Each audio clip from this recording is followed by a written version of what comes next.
ஒரு சூப்பரான டேஸ்ட்ல மஷ்ரூமும் பச்சை பட்டாணியும் போட்டு கொத்து இடியாப்பம் எப்படி பண்றதுன்னு சொல்லிட்டு பார்க்கலாமா? இந்த வீடியோ நான் ஏற்கனவே அப்லோட் பண்ணியிருந்தேன். நிறைய பேர் வந்துட்டு வாய்ஸ் ஓவர் கொடுத்து அப்லோட் பண்ணுங்கன்னு சொல்லியிருந்தீங்க. அதுக்காக தான் ஃபர்ஸ்ட் வெஜிடபிள்ஸ் எல்லாமே ப்ரெப் பண்ணிடலாம். மஷ்ரூமையும் நல்லா வாஷ் பண்ணி எடுத்துக்கலாம். அப்படியே சைட்ல பச்சை பட்டாணியை வேக வச்சிடலாம். எப்படியோ இன்னைக்கு போற இடியாப்பக்கார அண்ணாவை பிடிச்சி 15 இடியாப்பம் வாங்கியாச்சு. அதுக்கான அளவுக்கு தான் நான் இன்னைக்கு காட்ட போறேன். ஒரு கப் அளவுக்கு பச்சை பட்டாணியை ஃபர்ஸ்ட் வேக வச்சுக்கலாம். இந்த ரெசிபியில ஃபிளேவருக்காக நான் ஸ்ப்ரிங் ஆனியன்ஸ் ஆட் பண்ணியிருப்பேன். அதோட ஆனியன் வந்து நான் முன்னாடியே காலி பண்ணிட்டேன். உங்ககிட்ட இருந்துச்சுன்னா ஆனியன் கூட சேர்ந்து அதையும் சேர்த்துக்கோங்க. கடாயில எண்ணெய் விட்டுட்டு ஹோல் ஸ்பைசஸ் எல்லாமே சேர்த்துக்கலாம். பட்டை, கிராம்பு, இலை, சோம்பு, கருவேப்பிலை, பச்சை மிளகாய், அதுக்கப்புறம் 2 பொடியா நறுக்கின வெங்காயத்தை சேர்த்துட்டு தேவையான உப்பு சேர்த்துட்டு வெங்காயம் சாஃப்ட் ஆகிற வரையும் வதக்கிட்டு அதுல ஒரு தக்காளி, 1 டேபிள் ஸ்பூன் இஞ்சி பூண்டு விழுது, கொஞ்சமா மஞ்சள் தூள், மிளகாத்தூள், கரம் மசாலா போட்டு நல்லா பச்சை வாசனை போற வரைக்கும் வதக்கிக்கலாம். மசாலா கரிஞ்சிராம இருக்கிறதுக்காக கொஞ்சமா நான் சுடு தண்ணி சேர்த்துக்கிறேன். அது பட்டாணி வேக வச்ச தண்ணியவே நான் சேர்த்துக்கிறேன். சேர்த்துட்டு ஒரு வாட்டி மிக்ஸ் பண்ணி மூடி போட்டு தக்காளி வெந்ததுக்கு அப்புறமா மஷ்ரூம், பச்சை பட்டாணி, ஸ்ப்ரிங் ஆனியன் சேர்த்து நல்லா கலந்து விட்டு மஷ்ரூம் வேகிற வரைக்கும் வெயிட் பண்ணிக்கலாம். மஷ்ரூம் வெந்ததுக்கு அப்புறமா சால்ட் அட்ஜஸ்ட் பண்ணிக்கிறேன்.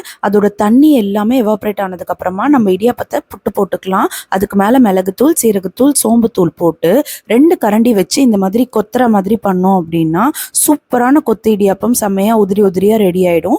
மேல கடைசியா கொத்தமல்லி தூவி ஆஃப் பண்ணிடலாம். நல்லா சுட சுட சர்வ் பண்ணுங்க.